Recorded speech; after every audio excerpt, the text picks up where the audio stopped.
লাগছে এবং খুব লজ্জা করছে যে রাহুল অরুণোদয় বন্দ্যোপাধ্যায় সবাই জানেন যে মারা গেছে।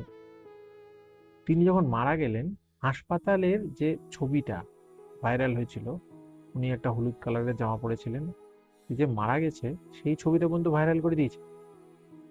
মানে লোকের মানসিকতা কোন জায়গায় পৌঁছেছে, এত নিকৃষ্ট মানসিকতার মানুষ এখন হয়ে গেছে। তার কি একটা মান সম্মান নেই? ওরকম ভাবে একটা ডেড বডির ছবি শেয়ার করা হচ্ছে। একটা লোক মারা গেছে, তার ডেড বডির ছবিটা তুলে আমি সোশ্যাল মিডিয়ায় ছেড়ে দিলাম। মানে এতটা নিকৃষ্ট মানের হয়ে গেছে। এটা তো একটা গেল। দ্বিতীয় কথা হচ্ছে যে কোনো সেফটি প্রিকশন নেই। ম্যাজিক মুভমেন্টস এর যে শুটিং হচ্ছিল, ওখানে কোনো সেফটি প্রিকশন নেই। মানে শিল্পীদের কি কোনো মূল্যই নেই? আমার তো তাই মনে হচ্ছে। শিল্পীরা এমনি খুব কষ্ট করে কাজ করে, তারা জানে যে বিহাইন্ড দ্য সিন কিভাবে কাজ হয়। এত ধরনের নিকৃষ্ট মানসিকতার লোক হয়ে গেছে। আর এখন তদন্ত হওয়া দরকার যে অ্যাকচুয়ালি কি হয়েছিল ওখানে। উপরে ড্রোন চলছিল, মানে শুট হচ্ছিল, প্রোডাকশন চেপে গেল জাস্ট, কোনো কথা কিছু বললো না, এখনো পর্যন্ত তারা আসেনি। এখন সবাই মোটামুটি রাস্তায় নেমে গেছে যে রাহুলের কি হয়েছিল জানার জন্য, এবং তারা কর্মবিরতি নিয়েছিল। হোক, কিন্তু সত্যিটা সামনে আসা দরকার। এবং ম্যাজিক মুভমেন্টস এর প্রতি এর দুদিন পরে ভুলে গেলে হবে না জিনিসটা। এটা আজকে রাহুলদার সাথে হয়েছে, এবং কত কলাকুশলীরা আছে ব্যাক স্টেজে যারা কাজ করে, যারা স্ট্যান্ডম্যান আছে তাদের ক্ষেত্রে হতে পারে, যারা টেকনিশিয়ান আছে তাদের ক্ষেত্রে হতে পারে। এরকম গাফিলতি যাতে না হয়, পুরো নেগলিজেন্সির জন্য রাহুলদা মারা গেছে। জাস্ট নেগলিজেন্সি ছাড়া আর কিছু না।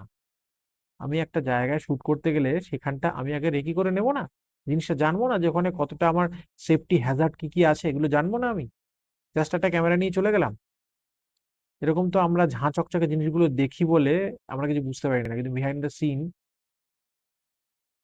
দ্য সিন সাংঘাতিক জিনিসগুলো হয়।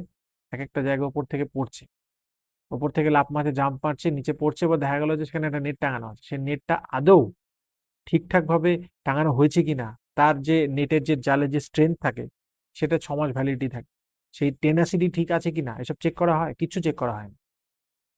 প্রত্যেকটা জিনিস সেফটি প্রিকশন, সেফটি নিয়ে সমস্ত কাজ করা দরকার। আর যদি সেফটি নিয়ে কাজটা হতো, তাহলে রাহুলদার মতো এরকম একটা তরতাজা প্রাণ চলে যেত না। এত এত সুন্দর একটা ভদ্র, একটা শিক্ষিত লোক, অত্যন্ত ভালো অভিনেতা, কে আমরা হারালাম কিসের জন্য? নেগলিজেন্সির জন্য।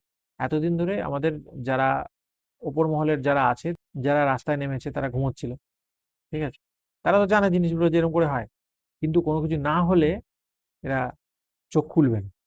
তো যাই হোক, হোপ ফর দ্য বেস্ট। আশা করি কি হবে। এমনিতে তো পশ্চিমবাংলার প্রতি কোনো আশা নেই যে প্রপার বিচার ব্যবস্থা পাওয়া যাবে বলে। এখন দেখা যাক। এই আমার বলার ছিল। আমি বল